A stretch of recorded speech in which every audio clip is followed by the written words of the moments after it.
পাওয়া যায় গুলিবিদ্ধ অবস্থায়, জখম, চোখে লাগে, চোখটি অন্ধ হয়ে যায়। সেই বাবার কি সান্ত্বনা জানি না। আজকে সেই দিনের এই কুতুবপুর ইউনিয়নের এই সভা,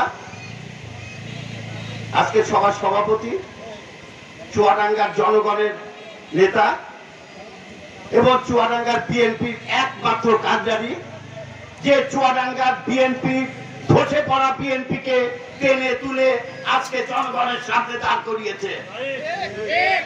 2007 সালের পর থেকে যে বিএনপিকে টেনে তুলে ছুঁয়ে মুছে আজকের অবস্থানে নিয়ে এসছে, সেই শরীফুজ্জামান শরীফকে আপনাদের কুতুবপুর ইউনিয়নবাসী তার বক্তব্য শোনার জন্য অধীর আগ্রহে অপেক্ষা করছে। আমি মনে করি আমার আর কিছু বলার নাই। আপনাদের কাছ থেকে বিদায় নিচ্ছি। ভবিষ্যতে দেখা হবে ইনশাল্লাহ, এবং যাকে পাবেন সারা জীবন তার পক্ষে কুতুবপুরবাসীকে আহ্বান জানিয়ে সমর্থন জানানোর জন্য আপনাদের দোয়া এবং সমর্থন চেয়ে শেষ করছি। ধন্যবাদ।